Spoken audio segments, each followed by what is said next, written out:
तो हेलो नमस्कार साथियों, कैसे हैं आप? आशा करता हूँ सभी अच्छे होंगे, मस्त होंगे। तो दोस्तों, आज हम कक्षा 10 के अध्याय 1 में रासायनिक अभिक्रियाओं के बारे में पढ़ रहे थे। उसका एक चैप्टर हम पहले पढ़ चुके हैं। आज हम चैप्टर नंबर 2 में बात करेंगे रासायनिक अभिक्रिया कितने प्रकार की होती है।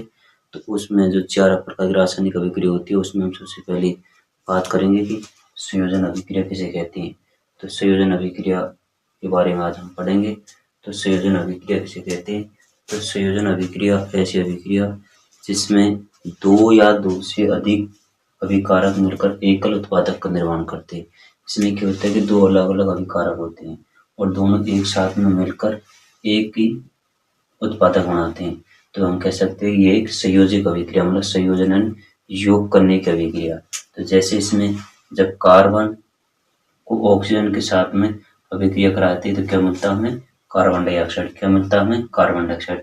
क्योंकि कार्बन भी एक अलग है और ऑक्सीजन भी एक अलग गैस है। जब इन दोनों को जलाने पर हमें क्या प्राप्त हुआ? Carbon dioxide. क्या प्राप्त हुआ हमें?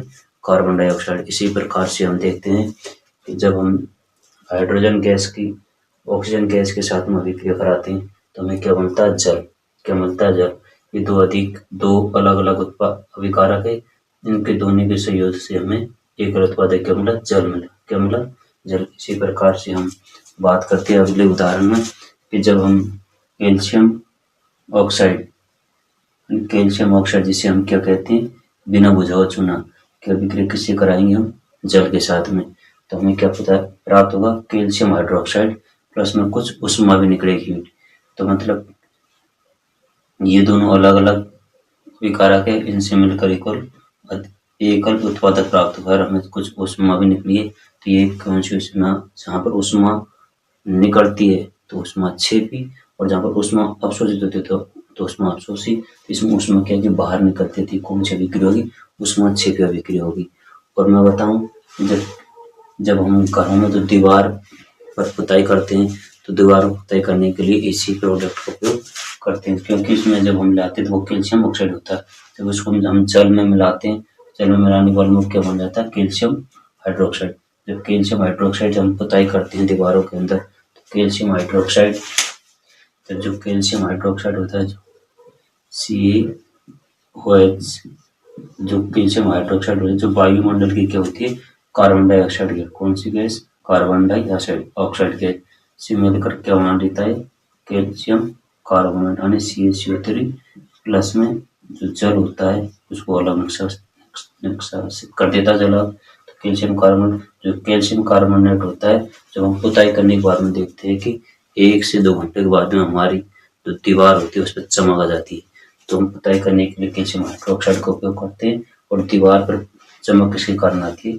कैल्शियम कार्बोनेट के कारण आती है।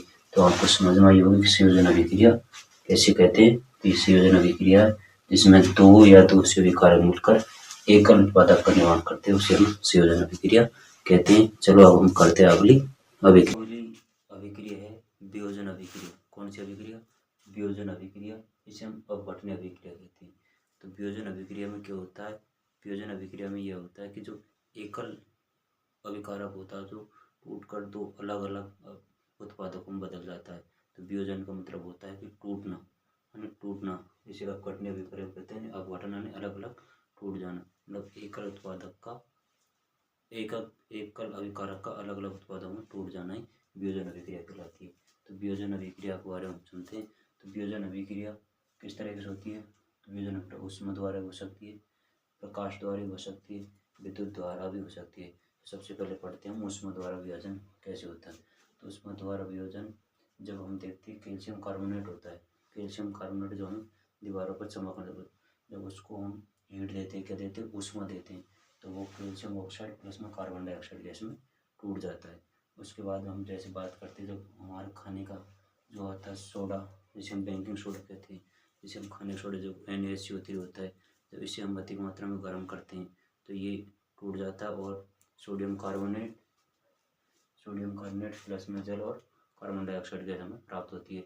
इसी प्रकार जब हम अगली उदाहरण को देखते हैं, एग्जाम्पल को, जो फेरस सल्फेट होता है, जब फेरस सल्फेट को हम क्या करते हैं? हीट देते हैं।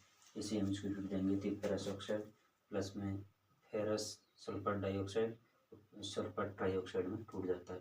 ध्यान रखना दोस्तों, जब फेरस सल्फाइड को जब हीट देते हैं तो फेरस ऑक्साइड और सल्फर डाइऑक्साइड और सल्फर ट्राइऑक्साइड में ये टूट जाता है। तो उसमें वियोजन में ऐसे होता है, ये अभिक्रिया होती है। उसके बाद में अभिक्रिया आती है प्रकाश वियोजन। कहीं तो देखा होगा हमने, जैसे हमारे सोने के चांदी का आभूषण होते हैं, जब कहीं अधिक दिनों तक धूप में या वायु की नमी में हम देखते हैं कि उन पर एक भूरे भूरे रंग की परत से चढ़ जाती है, तो वो प्रकाश के अंदर से जो भी वो होती है उससे वो अवशोषित कर लेते हैं। तो जैसे ही सिल्वर ऑक्साइड होता है, जैसे सनलाइट विद्युत प्रकाश की किरणें आ गई तो वो दो में टूट जाता है, उन्हें सिल्वर अलग हो जाता है और क्लोराइड गैस अलग हो जाती है। इसी प्रकार में जो सिल्वर ब्रोमाइड होता है, उसमें सनलाइट में रखा रहता है तो वो क्या होता है कि वो सिल्वर अलग हो जाती है और ब्रोमाइड अलग हो जाती है। तो इन दोनों को सिल्वर क्लोराइड और सिल्वर ब्रोमाइड का उपयोग हम किसे करते हैं, जो हम फोटोकॉपी करते हैं ब्लैक वाइट फोटोकॉपी, उसमें इसका उपयोग किए जाते हैं। किस्म का सिल्वर ऑक्साइड और सिल्वर ब्रोमाइड का उपयोग हो जाता है। उसके बाद हम अगली अभिक्रिया का पढ़ते हैं, विद्युत द्वारा वियोजन। तो वियोजन की अभिक्रिया विद्युत द्वारा कैसे होती है।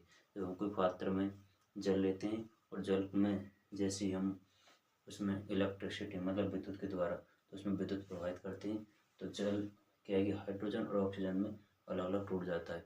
जब हाइड्रोजन और ऑक्सीजन में अलग अलग टूट जाता है तो हाइड्रोजन होती है जो कैथोड पर जाकर जमा हो जाती है, जो ऑक्सीजन होती है जो एनोड पर जमा हो जाती है। तो ये सभी वियोजन अभिक्रिया इस प्रकार होती है। आई होप आपके समझ में आया होगा। समझ में आया हो तो वीडियो को लाइक करना, चैनल को सब्सक्राइब करना। जय हिंद दोस्तों।